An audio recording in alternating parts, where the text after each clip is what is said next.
and welcome to the Business Buzz, where we take up what's happening in business, why it's important to you and our economy. I'm your host, Ryan Frazier, 9 News business expert and CEO of Frazier Global. I'm joined by my partner in crime, Ed Sealover of the Colorado Chamber of Commerce and the editor of The Sum and Substance.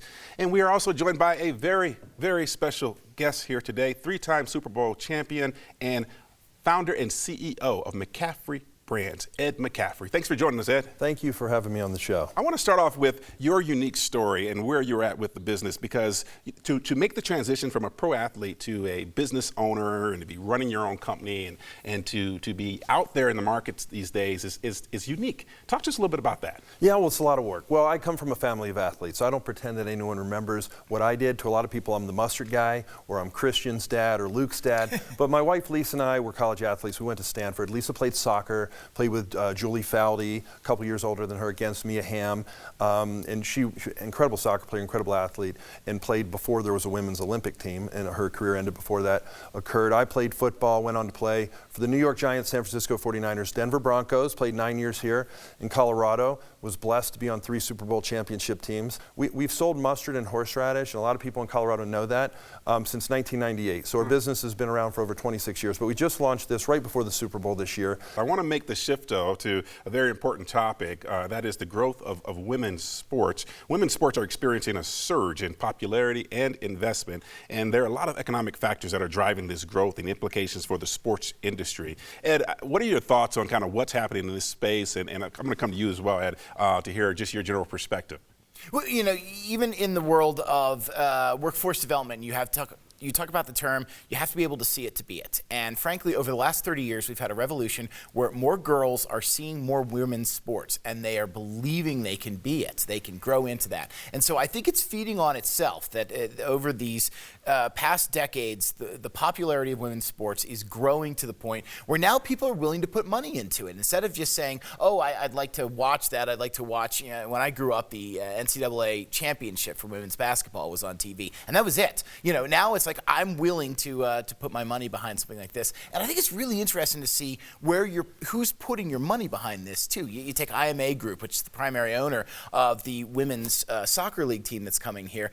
Before that, they had been the first patch sponsor for the Avalanche, and now they're deciding, okay, the Avalanche is a known brand, and we're willing to put money behind it. Now they're deciding we're going to go for the unknown because we think there is that big a return in women's sports. I think that tells you what you need to know right now. Yeah, and what are your thoughts on just the growth of women's sports? It's becoming increasingly more popular. Hundreds of millions of dollars go into this. In fact, it cost over $110 million to bring the National Women's Soccer League to town. They're saying it's going to possibly cost over $100 million to bring WNBA here. So clearly they're attracting more eyeballs, more viewers. It's a big deal. And I know you have, I think, all sons. I don't know if you have any daughters. Yeah. Because if you did, I'm sure they would be doing something very well. So. Well, Lisa and I have 4 boys, okay, but we are going to be grandparents as of July, so maybe we'll have a granddaughter, and we'll be going to all of her Little League sports events. But, you know, I've been here since 1995, and I've watched sports grow across the country, but also here in Colorado. I got to say, we have a disproportionately incredible number of successful women athletes in this state. It's pretty unbelievable. In soccer, which is a incredibly popular sport here in Colorado, also in basketball and volleyball. But what I'm really excited about now is, because football's been my life, women's flag football, I think, is the fastest growing women's sport in the country. And I watch lacrosse explode across the country. Like lacrosse, you had to go to a private school, right? There's a couple of high schools in town, had to be a private school to play lacrosse. There was not really any youth league teams. And then that sport exploded. Every single city in Colorado now has a lacrosse league or a team that participates in a league. And now I'm seeing that. I think we're in its infancy, but we're seeing that with women's flag football, which I think is really cool. I think it's cool as well. I have 5 kids myself, 3 boys, 2 girls, and my youngest little girl, I think, will be in flag football. Yeah. So I cannot wait to see her, because she is rough and tumble, let me tell you. But here's one of the things I want to ask you both, and then we'll shift gears here. But what are the biggest challenges that you think exist and opportunities for women athletes in this evolving landscape? I think it's a cultural challenge, first of all. I think, you know, while girl athletes are going to look up to these women athletes, and they're going to want to be a part of that. I think there is a question of, will men go this way. I think culturally men were raised to say, even if I'm not playing this sport, I'm going to watch it. I don't think that women have the same desire, if they're not athletes, to sit down and watch, say, a National Women's Soccer League team. And will men say, oh, I'm going to support women's sports the same way I'm going to support men's sports? I think that's the challenge. You've got to figure out how many barriers you can break down, and also where your limitations are, and know who your audience is. This is a new sport in terms of just the way it's growing right now. Find your audience and get it. Mr. McCaffrey, thoughts on that? Yeah, I think finding your audience is important. I think what level we're talking about is important. Are we talking about youth league, high school, college? There's so many things happening right now at every level. Or are we talking about professional sports? So, I think that does matter. If you're playing professionally, certainly your audience matters, right? And you have to look at how you can generate revenues, how you can create excitement around your sport. Caitlin Clark certainly added a whole lot of excitement to women's basketball. I think a lot more people tuned in to watch her in the WNBA when she became a professional athlete. Olympics are always super popular for women's sports.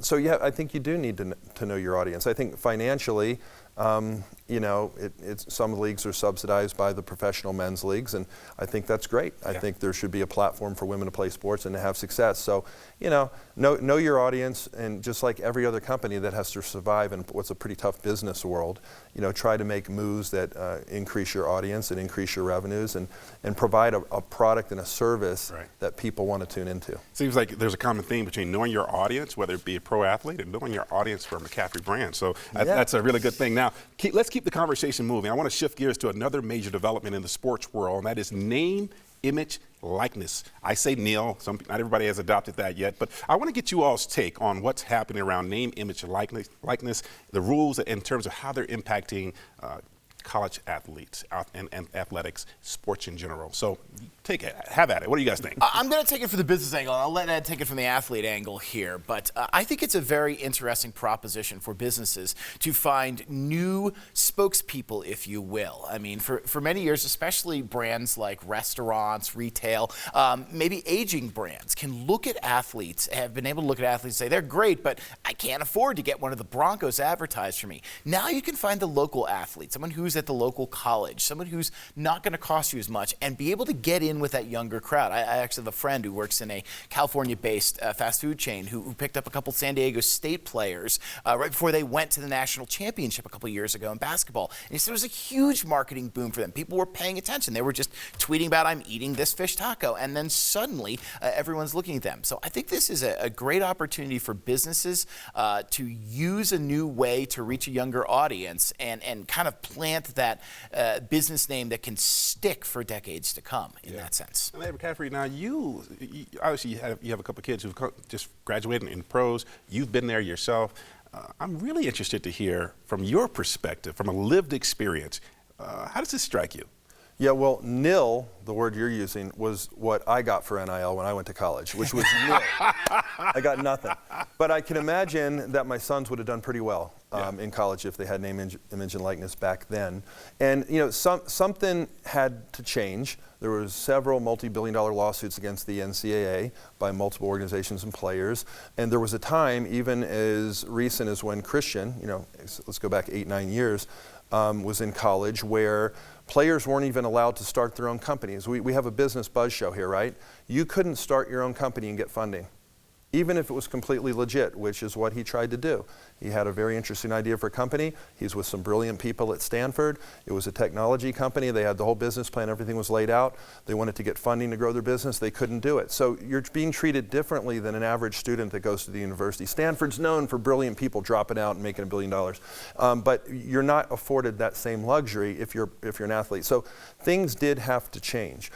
I was partnering with Don Yee, who's a pretty well-renowned sports agent, to try to create a Pacific Pro Football League back in the day, because football is the only sport that has the 3-year rule. As you know, you have to play 3 years before you're eligible for the NFL. Everybody else can play pro right out of high school. Every other country in the world does not mix university with professional sports. You can play professional sports or go to university or do both, but intramural is for university and professional sports is for getting paid when you're 18.